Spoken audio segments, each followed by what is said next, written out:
Bismillahirrahmanirrahim. Alhamdulillahirabbil alamin. Wassalatu wassalamu ala asyrafil anbiya'i wal mursalin wa ala alihi wa sahbihi ajma'in. Subhanaka la ilma lana illa ma 'allamtana innaka antal alimul hakim. Rabbi shrah li sadri wa yassir li amri wahlul 'uqdatam min lisani yafqahu qawli. Rabbi yassir wa la tu'assir wa tammim bil khair. Amma ba'd. Para hadirin yang dimati sekalian, alhamdulillah kita syukur pada Allah kerana kita diberi peluang oleh Allah untuk berada pada Jumaat yang terakhir dalam bulan Ramadan. Dan mudah-mudahan Allah jadikan Ramadan yang akan datang nanti dimiliki oleh kita. Dan kita diberi lagi peluang untuk bertamu dalam bulan Ramadan.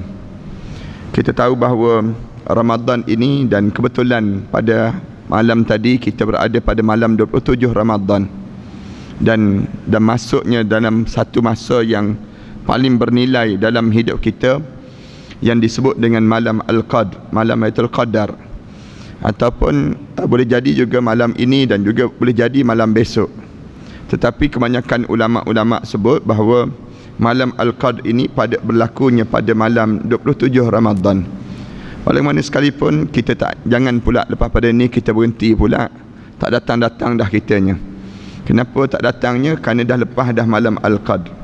Padahal kita ada lagi peluang, ada 2 malam lagi, malam-malam yang bernilai pada kita.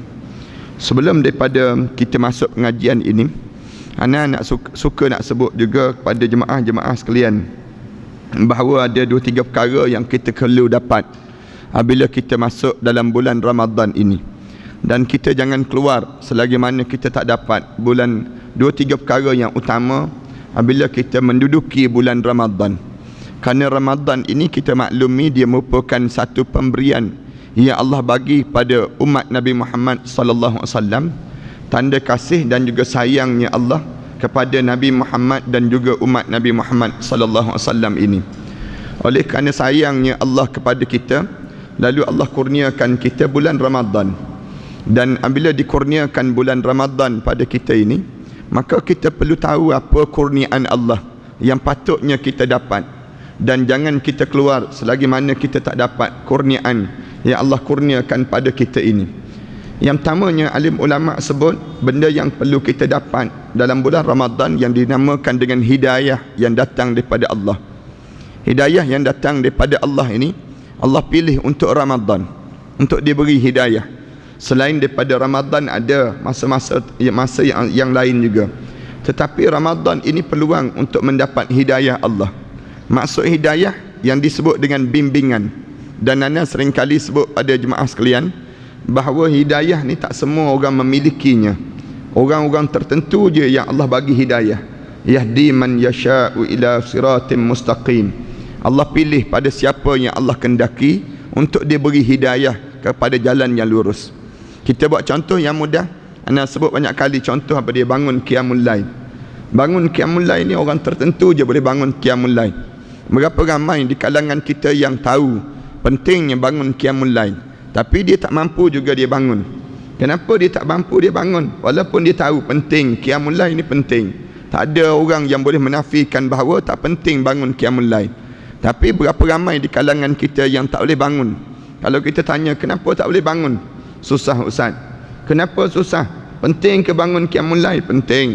Tapi kenapa tak bangun? Entahlah Ustaz, saya ni jenis memang keturunan tak bangun-bangun, dia sebut macam. Bahasa yang mudahnya, yang dia nak gambarkan pada diri dia sukar untuk dia nak bangun. Tak bangun qiyamul lail. Walaupun orang cerita apa pun, walaupun orang bagi tahu apa pun, nikmat dan sebagainya. Ni satu benda yang kita kena faham. Demikian juga Quran. Quran itu orang yang tertentu je dapat hidayah untuk membaca Al-Quran. Kita lihat di kalangan kita tak ramai orang yang dapat untuk membaca Al-Quran Karim. Bahkan ramai di kalangan kita tertunggu-tunggu bila masa untuk dia nak boleh baca Quran. Tahu-tahu dia akan mati dalam hidup dia. Kenapa? Kerana dia terlepas nilai hidayah. Nilai hidayah ni maksudnya bimbingan Allah. Allah mula bimbing di kita dan Allah tunjuk sayangnya dia pada kita. Allah kurniakan hidayah yang besar dalam hidup kita lalu kita jadi ringan untuk kita dapat yang namakan dengan hidayah Allah ini. Allah nak dapatkan hidayah, Allah kurniakan pada kita bulan Ramadan diturunkan Quran. Syahrul Ramadan alladhi unzila fihi al-Quran hudan linnas. Bulan Ramadan diturunkan Al-Quran. Tujuan apa diturunkan Al-Quran? Menjadi petunjuk pada manusia. Nak menjadikan dia merupakan hidayah Allah yang kita sebut demikian. Yang ni para haniskan boleh rasa kalau sekiranya dalam diri kita ni jadi ringan nak buat amal ibadah, rasa nak taat pada perintah Allah, tanda Allah sedang menyayangi kita. Tapi kalau sekiranya kita rasa berat nak buat amal ibadah tu, rasa berat, tanda kita belum lagi dapat hidayah Allah. Hidayah Allah ini Allah pilih, orang ni aku bagi, orang ni aku tak bagi. Contoh yang mudah orang yang tak dapat hidayah, Nabi biasa buat contoh siapa dia? Abu Talib, bapa saudara Rasulullah. Walaupun dia hidup dekat dengan Rasulullah, tapi dia tak dapat hidayah datang daripada Allah Subhanahu Wa Taala. Ni yang kita belajar pada pengajian yang sudah. Yang keduanya, apabila kita masuk dalam bulan Ramadan sebegini, dapatkan keampunan Allah, maghfirah Allah. Maghfirah Allah maksudnya keampunan yang datang daripada Allah. Bila keampunan ini? Ramadan. Ramadan ni bulan al-maghfirah, bulan keampunan. Ramadan ni bulan yang Allah Subhanahu Wa Taala nak mengampunkan dosa-dosa umat Nabi Muhammad sallallahu alaihi wasallam ini. Kalau kita masuk dalam bulan Ramadan, tiba-tiba kita tidak diampun juga dosa, maknanya kita ni dalam keadaan yang ada sesuatu yang tak kena pada diri kita. Apa benda yang tak kena pada diri kita yang menyebabkan tak terampun dosa kita? Yang tak terampun dosa kita, yang pertama, ulama-ulama kata boleh jadi kita sombong. Sombong itu, sombong untuk kita nak minta ampun pada Allah. Semenjak daripada 1 Ramadan sampai pada 30 Ramadan ini, sampai 27 Ramadan ini, cuba kita tengok berapa titik air mata kita mengalir kerana takut terhadap dosa-dosa kita. Cuba kita perhati dalam hidup kita, sombongnya kita. Start daripada 1 Ramadan sampai pada 27 Ramadan ini, berapa kali kita membiarkan hari-hari yang berlalu tanpa kita membaca Al-Quran, tanpa kita menadah tangan berdoa, tanpa kita menyebut kalimah-kalimah tayyibah di bibir kita ini untuk kita nak minta ampun pada Allah. Maknanya apa dia? Kamu sombong dengan Allah.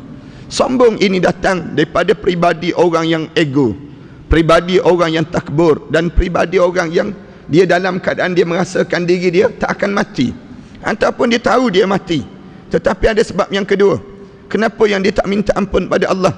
Kerana dianya terlampau banyak sangat diseliputi dengan daki-daki dunia, daki-daki ataupun lumut-lumut dunia yang mengotori dalam hidup. Dalam hidup kita ni, yang kita jangka bahawa kita akan panjang lagi umur, kita tak mati lagi, lambat lagi kita akan mati. Yang kita fikir dalam hidup kita, bagaimana kita nak menyambut hari raya, bagaimana kita nak makan kuih raya, bagaimana kita nak berjalan ke mana pada hari raya. Yang kita tak fikir tentang bagaimana dosa kita, bagaimana kesilapan yang kita telah lakukan dalam hidup kita ini, dan bagaimana terhadap dosa lalu. Suatu orang mukmin, Rasulullah sallallahu alaihi wasallam sebut, dia kena lihat setiap kali mana dia terbuat dosa dalam hidup dia, dia kena bagaikan melihat gunung yang akan menimpa jasadnya. Dia rasa bimbang sangat kalau gunung itu menghempap jasadnya dan menghancurkan tubuh badannya. Yang ni gambaran bagaimana orang mukmin. Jangan jadi bagaikan orang munafik yang Rasulullah sallallahu alaihi wasallam sebut, dia memandang terhadap dosa bagaikan dia melihat seekor lalat yang hinggap di atas hidungnya, digeleng-geleng 2-3 kali, lalu berterbangan lalat itu.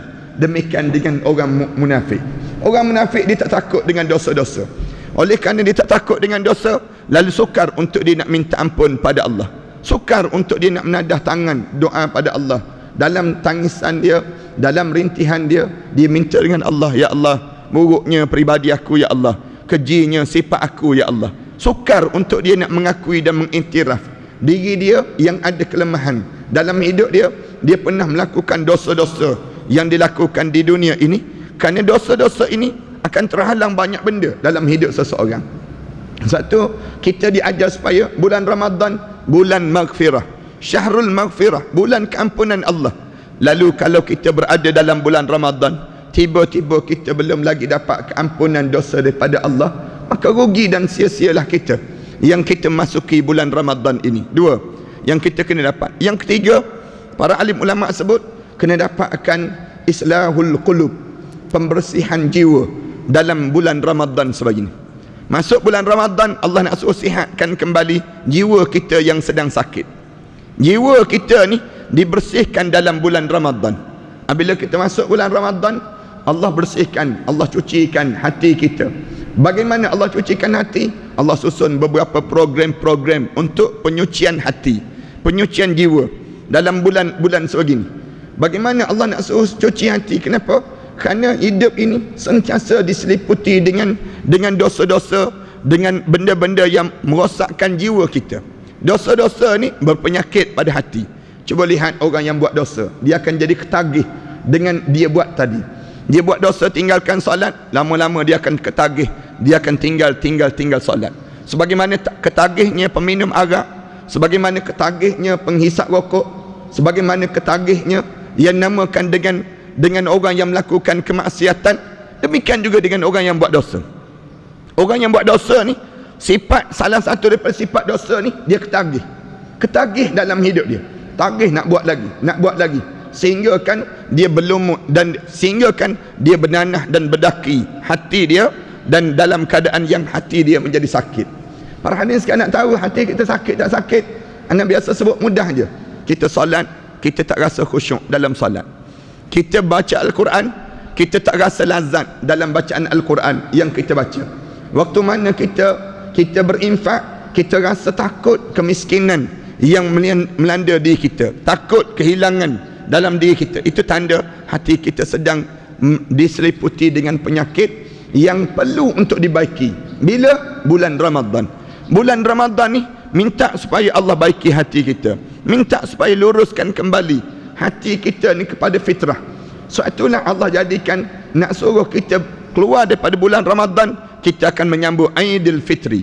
Aidil Fitri ni maksudnya kita kembali dalam keadaan fitrah. Kat mana fitrahnya? Kat mana kita sebut fitrah? Fitrah kita apa?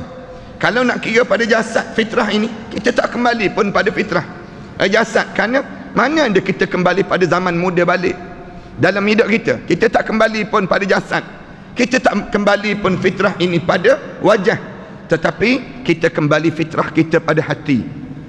Hati kita kembali fitrah. Sebab itulah hati kita kembali dalam keadaan bersih. Sebagaimana bersihnya apa dia? Bersihnya kala mana kita keluar daripada rahim ibu kita dahulu. Sewaktu mana kita keluar daripada perut ibu kita dahulu, lahir dalam keadaan bersih, maka Ramadan, dia keluar daripada bulan Ramadan bagaikan keluar daripada perut ibu kita, dan di waktu itu kita kembali dalam keadaan bersih. Bersihnya hati kita ni yang menyebabkan dipandang oleh Allah, yang menyebabkan senang masuknya agama Allah. Nak tahu hati kita bersih? Demikian kita senang kalau mana kita sensitif dengan agama, kita rasa kebersamaan dalam ketaatan. Maksudnya kita akan terasa bagaimana ikatan ukhuwah sesama kita. Kita akan terasa. Kenapa? Hati kita bersih. Tetapi kalau hati kita kotor, kita fikir tentang diri kita je, individualistik yang terlampau tinggi dalam hidup, perasaan ananiyah, keakuan itu terlalu besar dalam hidup seseorang, maka dihilang nilai-nilai Ramadan yang patutnya kita dapat. Yang keempat, kita perlu dapat keberkatan Ramadan. Keberkatan dengan Ramadan ini. Ramadan ini jangan keluar kalau kita tak dapat berkatnya Ramadan.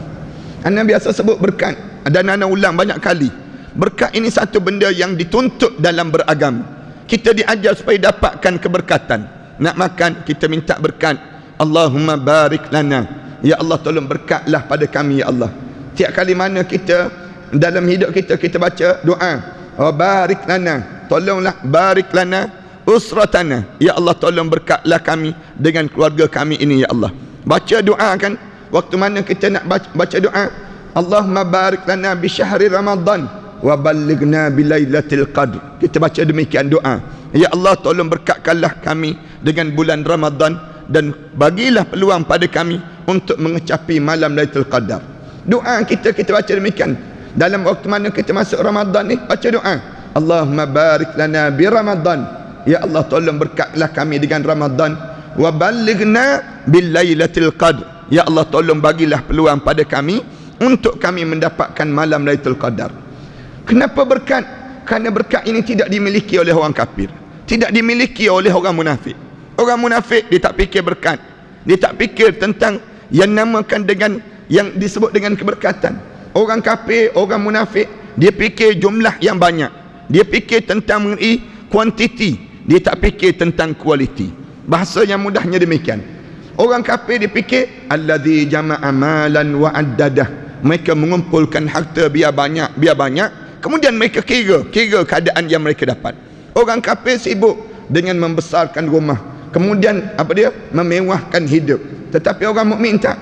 Orang mukmin tak. Dia bukan fikir tentang besarnya rumah, bukan fikirnya mewahnya hidup, tetapi dia fikir berkat ataupun tak berkat kehidupan ini.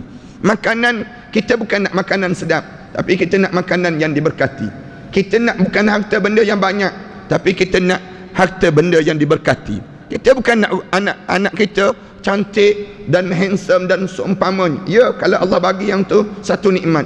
Tetapi yang kita nak anak-anak yang diberkati. Anak-anak yang diberkati.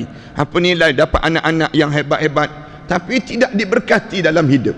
Tuan-tuan ada peluang pergi ziarah ke rumah jagaan orang tua di Pulau Meranti tu kan. Dekat Puchong ni, belakang ni. Kita berjalan ke situ, kita tengok bagaimana rumah jagaan orang tua tu. Orang Melayu Islam kita yang ramai yang terbaring di atas katil itu. Kenapa dihantar di situ? Kerana rumah tangganya sudah tidak diberkati lagi. Anak-anak entah ke mana lagi.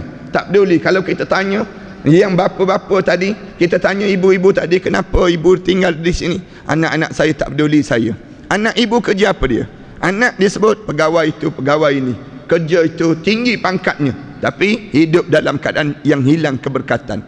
Ramadan Allah jadikan al-mubarak, bulan yang penuh dengan keberkatan. Nak tahu berkat tak berkat, kita rasa kejap je. Masa kita masuk ni sebentar je dalam hidup kita. Dah pada hari ni dah berada pada 27 Ramadan. Sekejap je masa kita, tanda diberkati. Tiba-tiba kita tak dapat keberkatan itu. Rumah tangga kita tak diberkati, kehidupan kita tidak diberkati, kemudian kita tak dapat nilai yang besar keberkatan tadi, rugi dalam hidup kita. Dan ana ulang banyak kali, benda yang bagaimana nak dapat berkat ni ada cara dia, kaedah dia dalam kita beragama. Ni di antara 2-3 perkara. Kemudian yang kelima yang kita kena dapat apabila kita masuk dalam bulan Ramadan ini, pastikan nama kita gugur di pintu-pintu neraka Allah, dan kita berada nama kita terpampang indah di pintu-pintu syurga Allah. Yang ni yang besar. Matamat masuk saja bulan Ramadan ini, nama-nama kita tu, biar nama kita tertulis di pintu-pintu syurga. Sehingga kan pintu Ar-Rayyan itu, syurga Ar-Rayyan itu, dia telah tertulis untuk diri kita. Ditulis gambaran ini. Maknanya gambaran apa dia? Kamu memang benar-benar berada dalam bulan Ramadan dalam keadaan imanan wahtisaban, dalam keadaan betul-betul kamu beriman, dan kamu dalam keadaan penuh keinsafan dalam kehidupan kamu. Ni 2-3 benda yang para hadirin sekalian, apabila kita ada dalam saat yang kemuncak ini, cuba muhasabah balik, ambil peluang kita malam ini. Tuan-tuan tahu yang Kak Salwa sebut tadi, bahawa datangnya Syekh Muhammad Jibril. Ana memang di antara peminat dia, di antara orang yang ana cukup minat. Dan kalaulah ana tak ada program malam ni, mungkin saja ana akan suka untuk semayang dengan beliau. Beliau pada malam 27 semalam, biasanya pada malam 27 Ramadan, beliau semayang di Masjid Amr bin As di Mesir itu. Yang semayang dengan dia hampir 1 juta orang. Yang semayang dengan dia, seluruh Mesir akan datang untuk nak semayang tersebut. Nak pergi semayang dengan dia pun, pengalaman anak nak pergi semayang dengan beliau ni, anak terpaksa datang pukul 10 pagi. Itu pun dapat sahur yang ke-8. Maknanya sekarang ni sepatutnya bila tahu Syekh Muhammad Jibril, kalau orang Mesir dia tahu ni, mestilah dia akan datang ni dapat sahur yang ke-8 dah. Masjid ni mesti penuh dah. Kalau mereka lebih tahu awal lah, biasanya demikian. Kerana mereka tahu bacaan-bacaan yang dibaca tersebut memang cukup merdu. Allah jadikan kelebihan padanya. Tapi boleh jadikan apa dia? Kerana kita hilang nilai keberkatan, ataupun kita tak mengejar lagi yang disebut dengan impian berramadan ini, yang menyebabkan akhirnya kita rasa malam ini kita kena berkejaran untuk pulang ke kampung. Malam ini kita kena berkejaran untuk kitanya beli baju raya. Tak tahu berapa lagi yang tak cukup baju raya kita. Malam ini penuh di uptown dan juga tempat-tempat yang jual beli itu. Malam sebegini kita boleh lihat bagaimana orang kita kalutnya dengan makanan-makanan dan juga minuman-minuman untuk menyiapkan diri untuk merekanya mendapatkan hari raya yang gembira pada mereka. Padahal Allah jadikan saat sebegini masa yang paling terbaik dan masa yang terindah dalam hidup kita, dan ambil kesempatan ini nak suruh kitanya sentiasa boleh memahami tentang nilai-nilai yang patut kita dapat kalau mana kita berRamadan ini.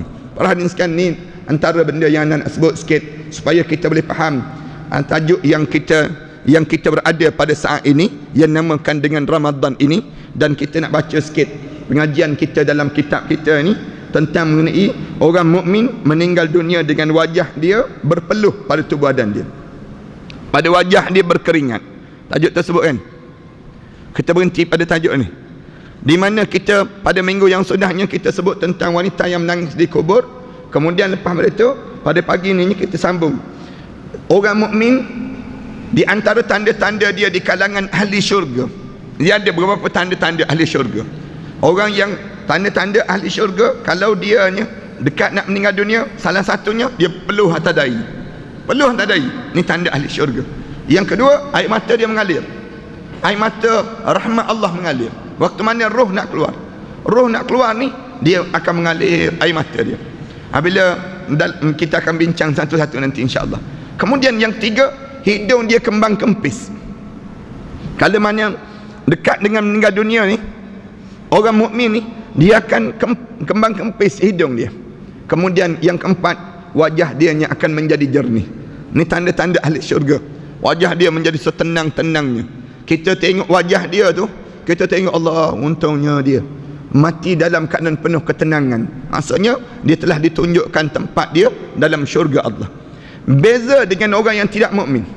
Orang yang tidak mukmin, depan nanti kita akan jumpa beberapa tanda-tanda orang yang tidak mukmin. Bila dia meninggal dunia dalam keadaan mulutnya berbuih, banyaknya najis yang keluar daripada jasadnya. Najis itu tersembur keluar. Waktu mana dia keluarkan roh ini terkeluar ni, sampai peringkat najis itu terkeluar yang banyak sangat. Na'udzubillah min dzalik. Kemudian dalam keadaan yang sedemikian rupa ni, gambaran. Kemudian apa lagi? Keadaan pada seorang, buih mulut dia, wajah dia berubah menjadi kelam dan juga pucat. Wajah dia dalam keadaan takut, seolah-olah ketakutan melihat satu tempat di waktu mana dia dekat nak meninggal dunia, ditunjukkan tempat dalam neraka Allah. Apabila tunjuk tempat dalam neraka Allah, berubah wajahnya menjadi ketakutan, seolah-olah dia melihat satu benda, bukan seolah-olah, dia sedang melihat satu gambaran yang mengerikan di hadapan dia, perjalanan yang dia tak bersedia untuk menghadap di hadapan Allah Subhanahu wa taala. Hari ini kita bicarakan tentang tajuk ni. Orang mukmin meninggal dunia dengan wajah yang berkeringat. Wajah dia dalam keadaan peluh. Rasulullah sallallahu alaihi wasallam bersabda, al-mu'min yamutu bi arakil jabin. Rasulullah sallallahu alaihi wasallam sebut, orang mukmin itu dia meninggal dunia dengan wajah yang berpeluh pada atas dahi-dahi dia ni. Bi arakil jabin, peluh atas dahi. Kenapa peluh atas dahi? Kerana keringat dia tu, dia menahan tu badan dia tu, kegembiraan yang teramat sangat. Para hadirin sekalian pernah tengok kan pengantin baru kan? Pengantin baru tu kejap peluh dia ni. Padahal dia dah sah, dah kahwin pun. Tapi oleh kerana dia suka sangat kena ada tukang yang lap peluh. Kat tepi dia tu kena tu ada seorang lap, kejap-kejap lap. Yang kipas tu kipas lah, yang kerja lap tu lap juga. Kenapa dia lap peluh dia? Kerana dia rasa terharu sangat, dia panas sangat, dia rasa suka sangat. Suka ni sampai peringkat berpeluh. Ini contoh yang mudah lah. Contoh yang mudah. Orang mukmin waktu mana dia lihat tempat dia dalam syurga, suka yang amat sangat itu, peluh dia keluar. Ataupun satu lagi sebutnya bahawa Allah keluarkan peluh dia ni untuk nak kafarahkan dosa-dosa dia. Nah ni satu pandangan sama juga ulama-ulama sebut demikian. Allah keluarkan peluh dia ni nak suruh dia hanya menahan di waktu mana sakit yang amat sangat, yang disebut dengan sakit yang amat sangat pada diri dia untuk roh dia keluar daripada jasad dia ini. Lalu dalam keadaan demikian dia peluh kerana terlampau amat sakit. Anak kita kan, waktu mana dia nak meneran buang air besar tu, anak-anak kecil tu, peluh tu tanda sedang buang air besar tu, senang kita. Tu bahasa yang mudahnya.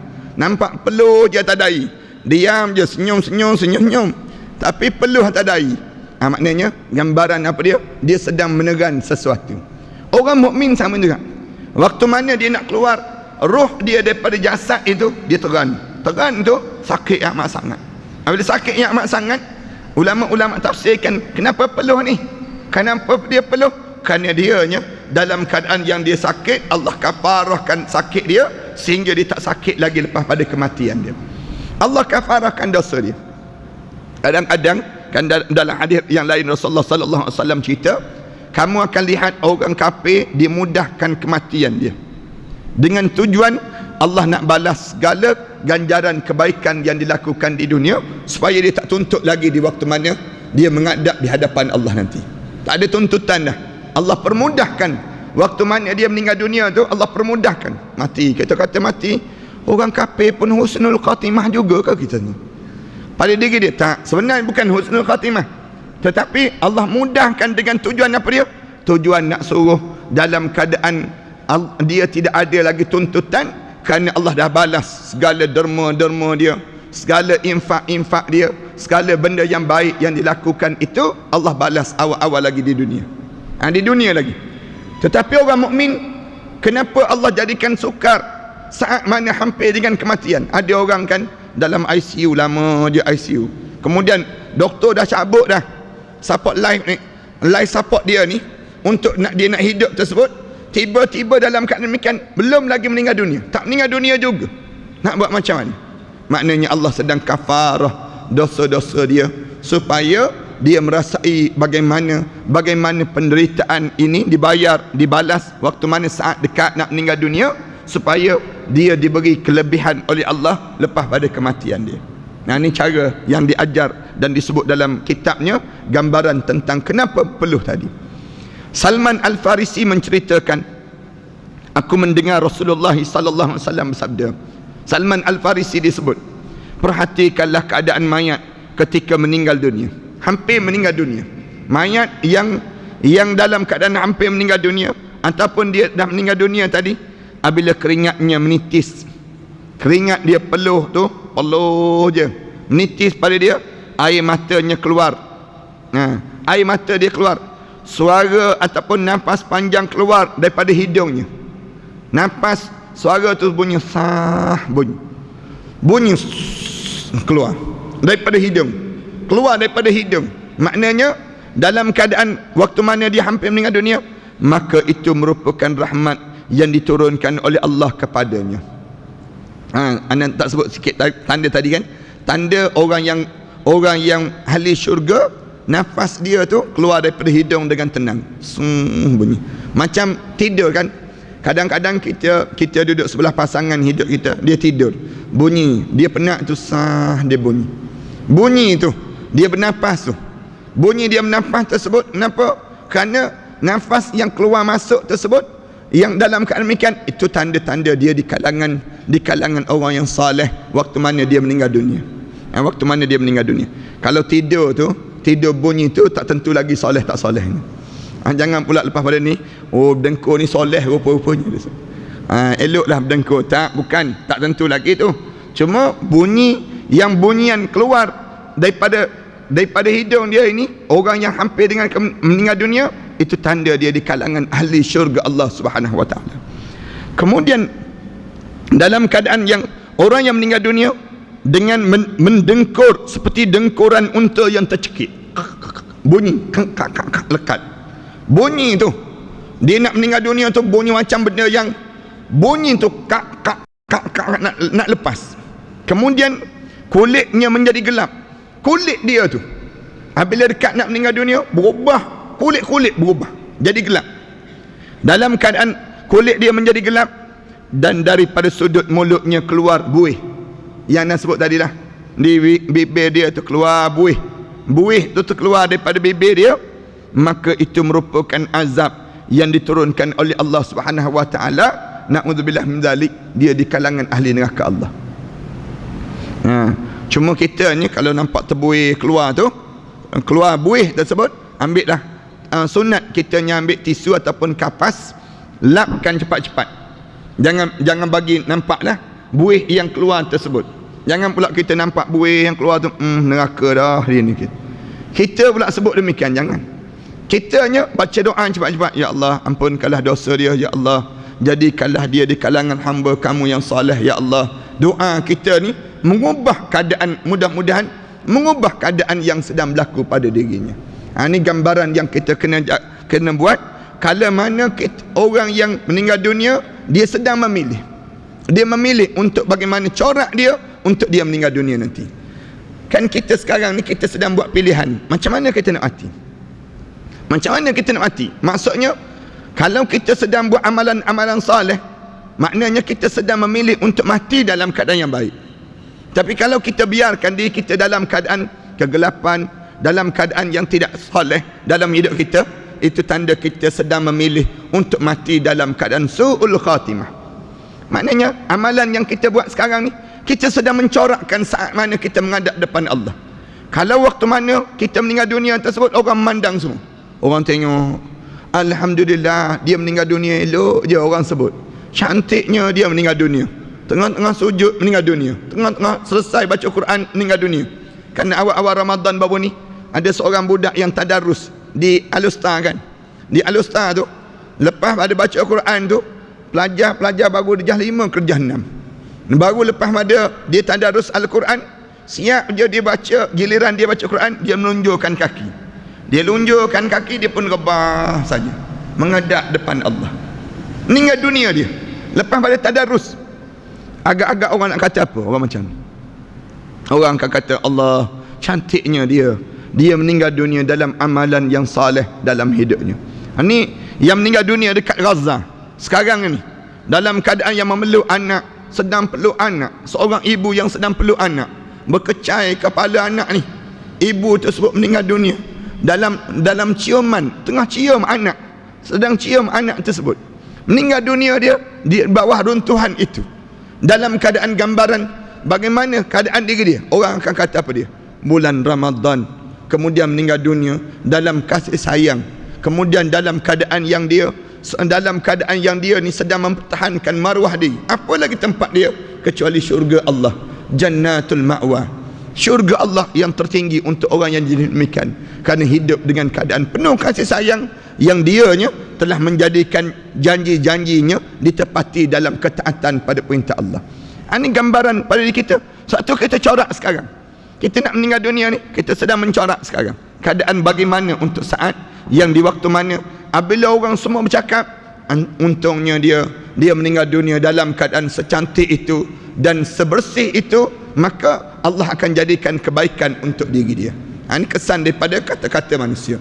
Sebab tu jangan benarkan orang fasik datang. Jangan benarkan orang yang datang di sekitar mayat ini dalam keadaan berbuat benda-benda yang khurafat dan sebagainya. Jangan. Biar orang yang datang itu orang soleh. Bila kita meninggal dunia datang orang soleh, dia akan buat sesuatu yang menguntungkan kita. Kita dah meninggal dunia dah, tapi amalan tu dapat lagi dalam hidup kita. Apa dia? Datangnya kebaikan-kebaikan yang berterusan pada diri kita saat mana lepas pada kita meninggal dunia, dengan amalan yang kita corakkan waktu mana kita hidup di dunia ini sendiri. Ana sentiasa pesankan pada kita semua, kalau kita nak suruh orang saleh datang waktu mana saat kita meninggal dunia ke, ataupun dekat dengan kita meninggal dunia, kita jangan jauh dengan orang saleh. Jangan kita tinggalkan mereka, jangan pinggirkan alim ulama dalam hidup.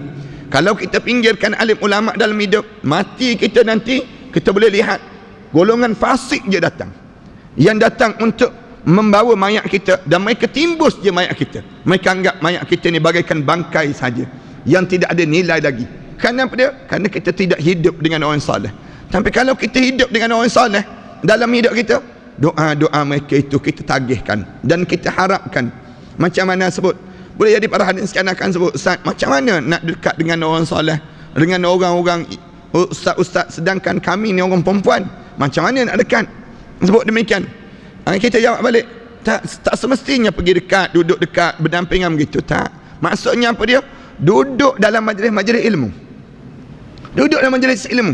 Ana biasa sebut ni, kita ni hari ni kita baca doa khusus pada rakan-rakan kita yang dah meninggal dunia sebelum daripada kita ini. Kawan-kawan kita yang sentiasa datang tiap kali mana pagi Jumaat dia datang majlis ilmu.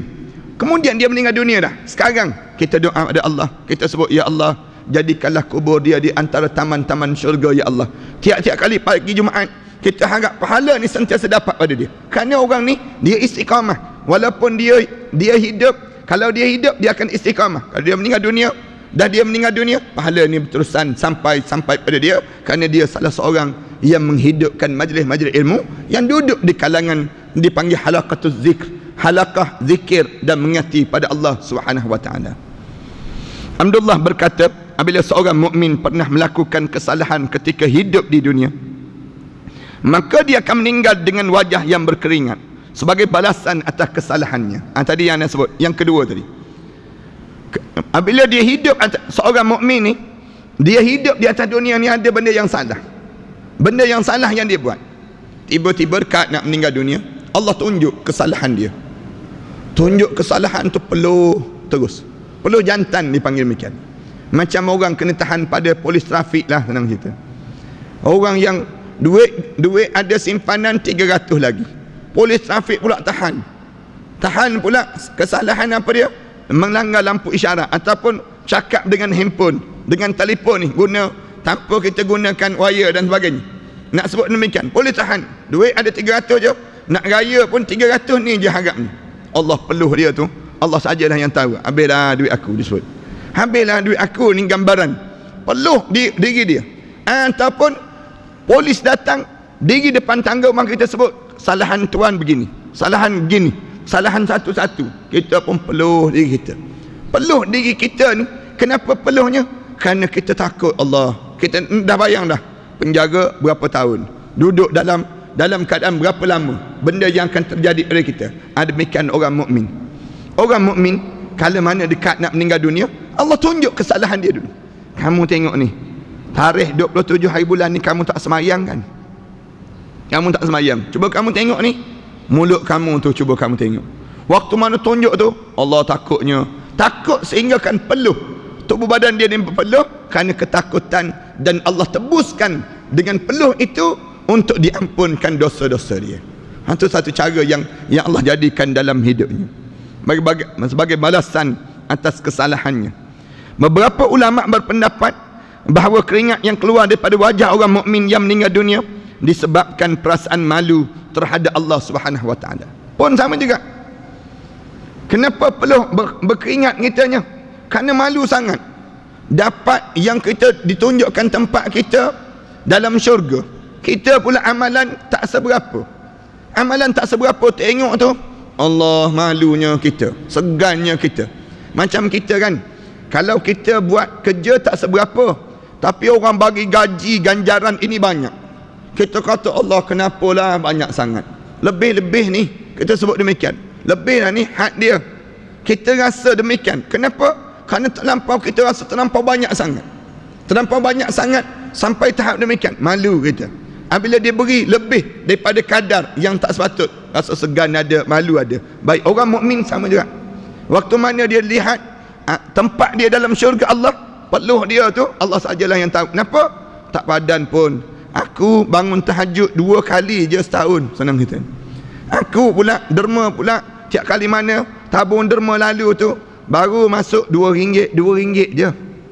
Kalau duit RM2 tu tak ada orang lain lah tu, aku dah tu. Senang ceritanya, kitanya tahu dah amalan kita, alah sikitnya kita buat.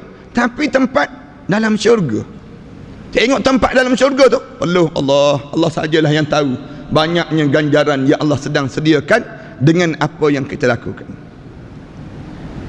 Kita berjiran kan, bila kita berjiran, jiran kita ni tiap-tiap petang bagi makanan untuk kita. Nak buka puasa, ada makanan pula sedap-sedap pula tu, tak berhenti-berhenti, ada je. Rasa nak segan juga kita. Segan juga sampai tiap-tiap petang dia baginya. Kita tak perlu masak dah. Nak sebutnya kenapa? Jiran kita ni bagi pada kita. Nak sebut sampai tak demikian. Kita ni rasa segan. Satu hari naik rasa segan. Alah, janganlah tiap-tiap hari segan saya jadi demikian. Itu dengan manusia. Tapi kalau dengan Allah, tengok benda yang Allah bagi tu, Allah segannya, ya Allah, tak badannya, peluh tubuh badan dia, malunya dia pada Allah, terhadap Allah, akibat dosa yang dilakukan sebelum daripada ini. Dosa tu banyak, tapi dalam masa yang sama ganjaran itu besar yang Allah sediakan. Kemudian kerana tubuh bahagian bawahnya telah mati, oleh kerana dia peluh atas ni, bawah ni dah mati dah, tak adalah nak peluh dekat bawah, ke atas dia tinggal lagi yang masih lagi berbaki, dan yang dapat bergerak serta mempunyai kekuatan hanya anggota tubuh bahagian atas saja. Oleh kerana tinggal yang atas saja, pada saat itulah kelihatan perasaan malu di mata dia, rasa malu di mata dia. Sesungguhnya keringat yang keluar tersebut adalah rahmat dan teman ataupun penolongnya. Ketika itu adalah perasaan malunya terhadap Allah Subhanahu Wa Taala dan berita gembira serta kemuliaan yang dihadiahkan oleh Allah kepadanya. Ini bercampur baur. Apabila bercampur baur, di waktu mana keadaan yang segenting itu tiba-tiba dapat ganjaran, dapat kelebihan, kita rasa yang amat sangat nilai pada kita. Ana biasa pergi masuk, kadang-kadang masuk dalam bank, kadang-kadang masuk di pejabat-pejabat kerajaan tu, orang sedang beratur panjang, orang sedang beratur, kita duduk belakang. Tiba-tiba pegawai itu nampak, ustaz, dia panggil ke depan. Ustaz panggil ke depan tu, kita tunjuk ni, saya ke? Dia sebut, ustaz datang tu, kita rasa malu. Allah, malunya kenapalah orang lain semua beratur, kita kena pergi ke depan. Ustaz ada urusan apa? Dia tanya. Ustaz nak buat apa? Saya settlekan semua. Ustaz duduk dia sebut demikian. Allah rasa malu terus kita. Kenapa kita kena langkau habis orang? Orang mandang ni ustaz mana pula ni? Yang datang ni, orang memandang pada kita tu, kita rasa segan. Apalah dia ni, dia tak beratur pun, baru masuk tiba-tiba terus boleh ke depan terus. Rasa malu. Malu kenapa? Kerana kita dilayan sebegitu rupa. Padahal bukan kita malu, memang kita nak begitu pun, kalau boleh pun begitu pun.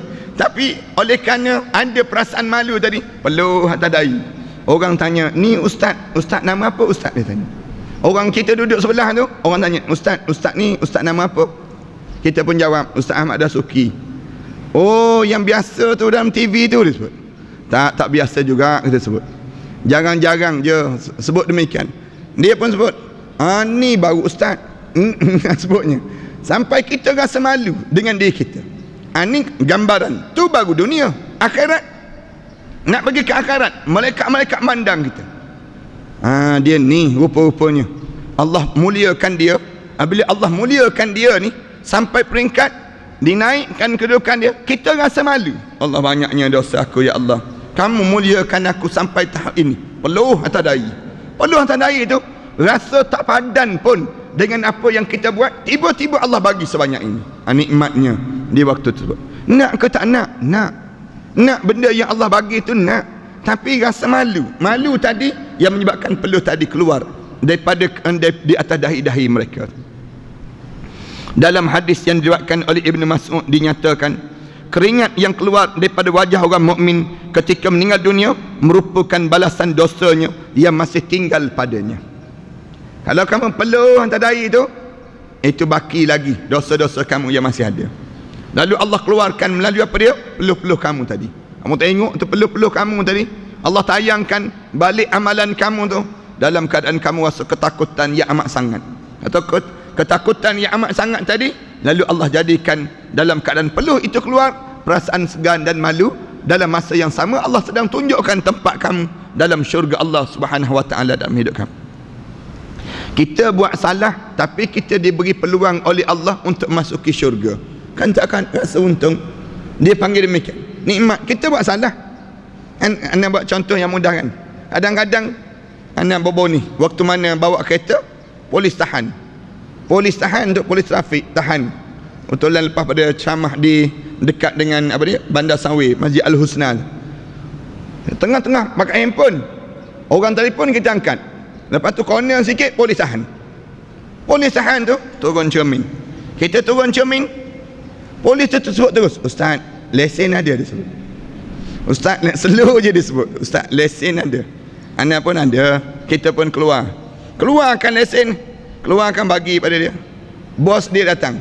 Orang bos dia datang. Datang tengok. Ustaz guna handphone ni dia tanya. Dia tanya soalan demikian. Ustaz guna handphone? Guna. Kita sebut, kita guna.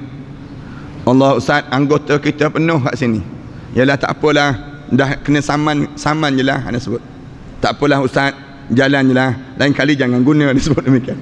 Dia sebut saja begitu. Kita ni perlu malu. Nak ke tak nak lepas? Nak lepas. Nak supaya lepas. Tapi kita salah. Ya salah. Ya, kita salah. Demikian kita waktu mana kita menghadap depan Allah. Kita ada salah. Ada. Mulut celupar atas dunia. Celupar mulut kita. Kemudian apa dia? Badan sombong dalam hidup kita. Dalam hidup kita ni banyak salah. Banyak. Bangun tahajud malas. Kemudian sedekah kedekut. Benda apa yang ada dalam hidup kita yang terbaik? Tolong anak yatim, tak ada. Bantu orang susah, tak ada. Tak ada dalam hidup kita. Amalan kita tak ada pun yang baik. Tiba-tiba Allah tunjuk tempat kita dalam syurga. Bila tunjuk tempat dalam syurga, tak kerasa perlu. Allah nikmatnya saat itu, dikala mana Allah mengampunkan dosa, dalam keadaan kita mati, suasana kita di kalangan orang mukmin kepada Allah Subhanahu wa taala. Dengan kata lain, kesusahan ketika meninggal dunia merupakan cara untuk membersihkan dosa yang masih ada pada dirinya. Kita berhenti setakat ni lah. InsyaAllah kita sambung pada lepas raya nanti. Cuti raya ni panjang dengan ceritanya. Jadi berayalah sakan sikit. Mudah-mudahan kita diberi kekuatan oleh Allah untuk kita akan masuki pada saat yang paling baik dalam hidup kita.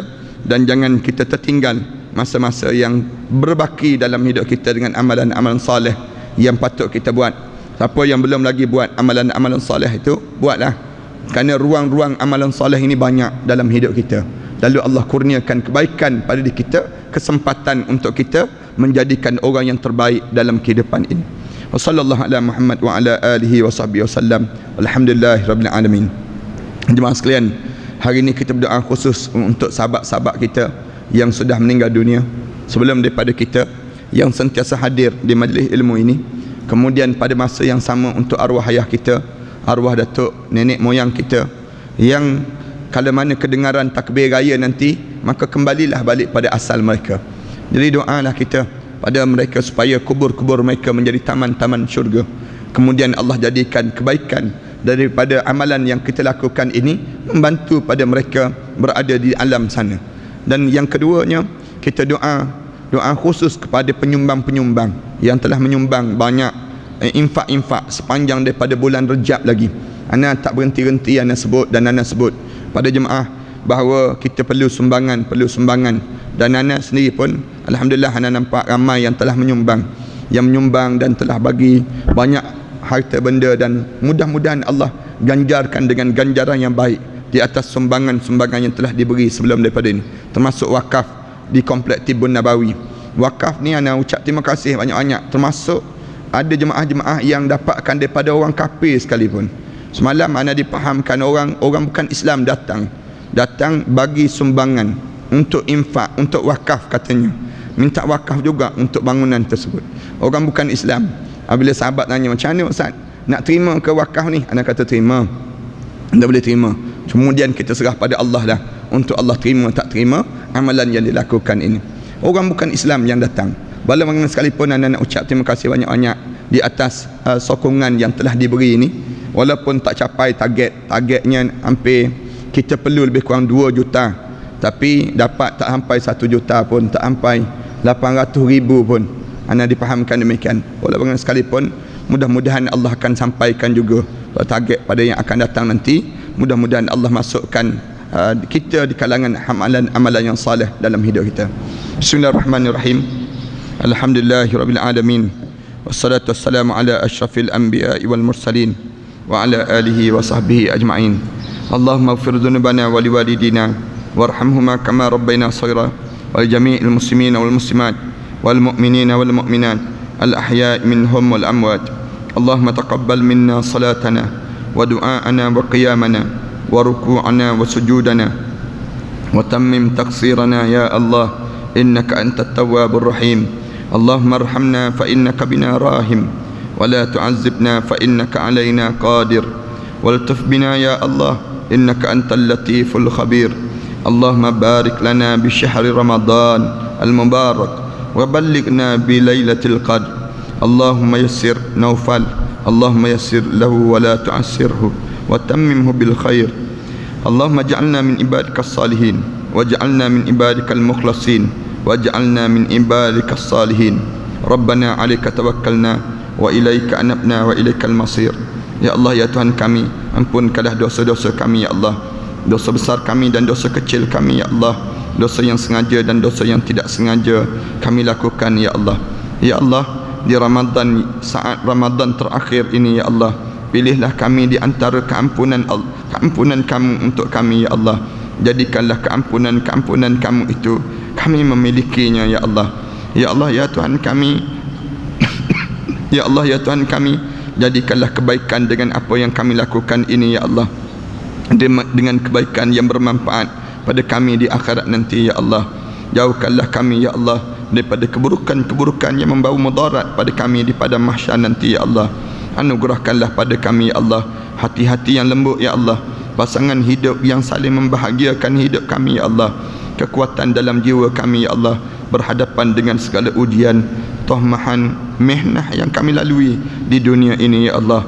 Ya Allah, ya Tuhan kami mohon pada kamu ya Allah agar dikuatkan jiwa kami ya Allah, dikukuhkan hati kami ya Allah, ditabahkan perasaan kami ya Allah dalam menghadapi pelbagai cubaan-cubaan perjalanan kehidupan ini ya Allah, rumah tangga kami, kemasyarakatan kami, dalam kehidupan kami ini ya Allah. Ya Allah, ya Tuhan kami mohon pada kamu ya Allah agar dipandang kami dengan pandangan rahmat kamu ya Allah, dianugerahkan pada kami ya Allah anak-anak yang saleh dan salihah ya Allah, kesihatan yang terusan ya Allah, kesihatan yang terusan ya Allah, kesembuhan daripada penyakit yang dideritai ini ya Allah. Ya Allah, ya Tuhan kami mohon pada kamu ya Allah agar diberi kepada kebaikan kepada penyumbang-penyumbang yang telah menyumbang segala harta benda yang mereka telah sumbangkan itu ya Allah, untuk dijadikan pelindung pada diri mereka daripada dihumban ke dalam neraka nanti ya Allah. Jadikan manfaat yang banyak pada mereka ya Allah daripada apa yang telah mereka sumbangkan itu ya Allah. Lindungilah mereka ya Allah daripada azab kubur dan azab api neraka ya Allah. Sampaikanlah amalan itu ya Allah sebagai amalan saleh dalam kehidupan mereka ya Allah, dan dimasukkan mereka di kalangan hamba-hamba kamu yang mentaati perintah kamu ya Allah. Ya Allah, ya Tuhan kami mohon pada kamu ya Allah agar dijadikan kelapangan pada kubur sahabat-sahabat kami yang telah menghadap di hadapan kamu ya Allah. Mereka tetap setia datang bersama dengan kami setiap pagi Jumaat ini ya Allah. Namun pada kali ini ya Allah, mereka tidak lagi bersama dengan kami ya Allah, kerana kamu telah memanggil mereka ya Allah. Jadikanlah kubur mereka itu ya Allah kelapangan ya Allah di antara taman-taman syurga ya Allah. Jangan kamu jadikan kubur mereka di antara kawah-kawah neraka ya Allah. Ya Allah, demikianlah juga kami nanti ya Allah. Tatkala mana kami dipanggil oleh kamu ya Allah, izinkan bibir kami ini menyebut kalimah tayyibah itu ya Allah. Dengan kalimah la ilaha illallah Muhammadur Rasulullah, kami memejamkan mata ini ya Allah. Dengan kalimah la ilaha illallah Muhammadur Rasulullah, kami membekukan mulut kami nanti ya Allah. Kalau mana dengan kalimah la ilaha illallah Muhammadur Rasulullah, ruh kami itu melayang menghadap di hadapan kamu nanti ya Allah. Dengan kalimah tayyibah itulah ya Allah kami terbaring kaku ya Allah. Di saat mana kami mula terbaring kaku itu ya Allah, datangilah anak-anak kami ya Allah, datangilah pasangan hidup kami ya Allah, untuk menyediakan kelengkapan untuk kami menghadap di hadapan kamu nanti ya Allah. Jadikanlah anak-anak kami anak-anak yang saleh ya Allah, yang akan mula memandikan mayat kami nanti ya Allah. Mereka juga yang akan mengusung mayat kami nanti ya Allah. Mereka juga yang akan menyembahyangkan mayat kami nanti ya Allah. Mereka juga yang akan membawa kami ke liang lahat nanti ya Allah, untuk dihadapkan di hadapan kamu ya Allah. Dalam mana sunyinya kubur kami nanti ya Allah, Jangan kamu sunyikan daripada doa-doa anak yang saleh ya Allah. Sampaikanlah amalan-amalan mereka itu berterusan pada kami ini ya Allah. Sampaikanlah amalan-amalan mereka itu untuk kami nanti ya Allah. Jangan kamu sunyikan kubur itu ya Allah, dengan doa-doa yang baik daripada anak-anak kami ya Allah. Lembutkanlah hati mereka ya Allah. Permudahkanlah perjalanan kami di alam baqa nanti ya Allah. Di waktu mana kami mula dibangkitkan nanti ya Allah, jadikanlah nama kami dipanggil dan diseru oleh Nabi kami ya Allah. Dipermudahkan kami berjalan melalui titian sirat nanti ya Allah. Dimasukkan kami ke dalam syurga Firdaus kamu ya Allah, tanpa hisab dan diazab oleh kamu ya Allah. Ya Allah, rahmatilah kedua ibu bapa kami ya Allah, khususnya ibu kami ya Allah, yang telah mendidik dan membesarkan kami dengan penuh kasih sayang ya Allah. Ampunkanlah kesilapan kami yang lalu terhadap ibu kami ya Allah. Kami pernah bercakap kasar di hadapan ibu kami ya Allah. Kami mengakui ya Allah, kami pernah menengking kata-kata ibu kami ya Allah. Kami mengakui ya Allah, kami pernah mengguriskan hati ibu kami ya Allah. Kami pernah melihat air matanya mengalir lesu di pipinya ya Allah. Kami tidak sengaja melukakan hatinya ya Allah. Kami tidak sengaja melukakan hatinya ya Allah. Kami tidak sengaja melukakan hati ibu kami itu ya Allah. Ampunkanlah dosa kami itu ya Allah. Kami tahu ya Allah, redha ibu kami lah ya Allah yang menyebabkan kami layak masuki syurga kamu ya Allah. Tanpa redha ibu kami ya Allah, apalah nilainya kehidupan kami ini ya Allah. Tanpa redha kedua ibu bapa kami ya Allah, apalah nilai kehidupan ini ya Allah. Tanpa redha kedua ibu bapa kami ya Allah, apalah nilai kehidupan kami ini ya Allah. Ampunkanlah kesiapan pasangan hidup kami terhadap ibu kami ya Allah. Ampunkanlah kesiapan anak-anak kami terhadap mereka ya Allah. Ya Allah, mereka tidak berniat untuk menyinggung hati-hati pasangan, berniat untuk menyinggung hati ibu kami ya Allah. Ampunkan kesilapan itu ya Allah. Ampunkan kesilapan itu ya Allah. Rahmatilah kehidupan ini ya Allah. Ya Allah, kerana dosa-dosa inikah ya Allah yang menyebabkan hati kami pula menjadi keras ya Allah. Kerana dosa-dosa inikah ya Allah yang menyebabkan kamu berpaling daripada rahmat kamu untuk kami ya Allah. Kerana dosa-dosa inikah ya Allah yang menyebabkan kami diuji dan diuji dalam hidup ini ya Allah. Kerana dosa-dosa inikah ya Allah. Kerana dosa-dosa inikah ya Allah. Kerana dosa-dosa inikah ya Allah yang menyebabkan kami hilang lagi rahmat kamu dalam hidup kami ini ya Allah. Ya Allah, ya Allah, seburuk mana pun kami ya Allah, sekeji mana pun kami ya Allah, sebanyak mana pun dosa kami ini ya Allah, sejahat mana pun kami ini ya Allah, segunung mana pun kesilapan kami ini ya Allah. Pandanglah kami dengan pandangan rahmat kamu ya Allah. Pandanglah kami dengan pandangan rahmat kamu ya Allah. Rabbana alaika tawakkalna wa ilaika anabna wa ilaikal masir. Rabbana ja'alna muqimas salah wa min zurriyyatina rabbana wa taqabbal du'a. Rabbana atina fid dunya hasanah wa fil akhirati hasanah wa qina adzaban nar. Sallallahu ala Muhammad wa ala alihi wa sahbihi wasallam. Alhamdulillah rabbil alamin.